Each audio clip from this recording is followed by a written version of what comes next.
আসসালামু আলাইকুম। আমার বলার কোনো ভাষা নেই,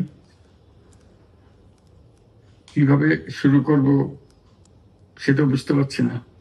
আমার মতো সারা দেশের লোক আজকে হতবাক।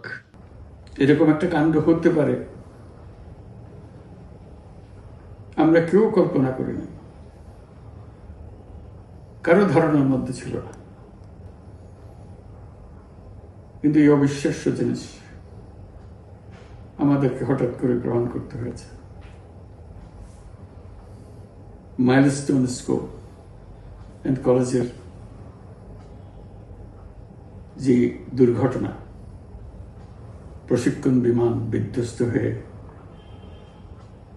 এই কচি শিশুদের উপরে ঝাঁপিয়ে পড়ল, আগুনে পুড়ে মরল। মা বাপদের আমরা কি জবাব দেব? কি বলবো তাদেরকে? আমরা নিজেদেরকে তো জবাব দিতে পারছি না। অজানা শিশুদের মুখ সবার চোখে ভেসে উঠছে। সারা জাতি হতভম্ব বা ক্রুদ্ধ। শোকাহত বললে খুব কম বলা হবে। এই দুর্ঘটনার রেশ এখনো কাটেনি। এখনো লাশ আসছে হাসপাতালে, এখনো হাসপাতালে মারা যাচ্ছে। মা বাবা এখনো খোঁজ নিচ্ছে আমার সন্তান কোথায়, তাকে আর কোনোদিন চেনা যাবে কিনা।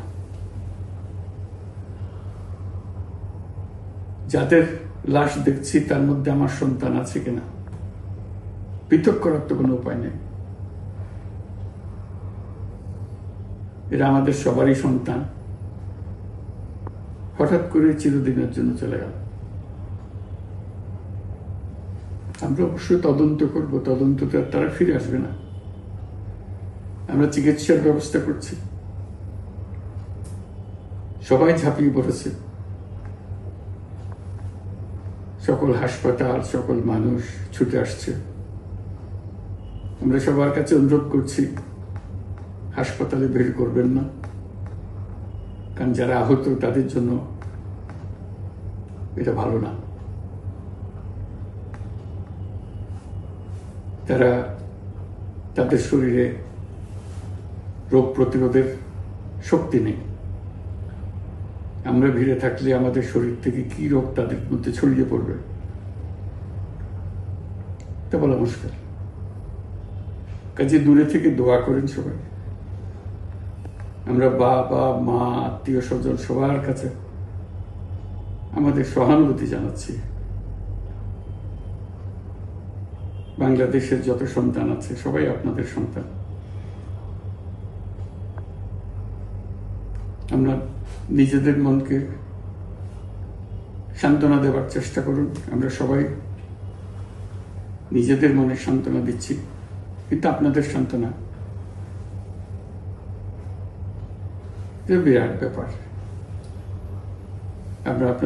আমরা সবাই আপনাদের সঙ্গে আছি, জাতির সমস্ত লোক আপনাদের সঙ্গে আছে। আমরা তাদের জন্য শোক দিবস ঘোষণা করেছি। আগামীকাল শোক দিবস। আমরা সবাই মিলে তাদের কথা স্মরণ করব, তাদের আত্মার শান্তি কামনা করব। আজকে থেকে সবাই তাদের আত্মার জন্য, তাদের রুহের জন্য মাগফিরাত কামনা করব। আল্লাহ আপনাদেরকে শান্তি দিন।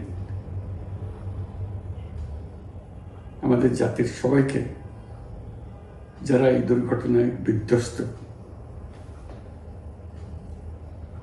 সবাইকে আল্লাহ শান্তি দেন। তাদের জন্য দেশবাসী সবাই আমরা দোয়া করছি। আল্লাহ এই শিশুদের জান্নাতবাসী করুন।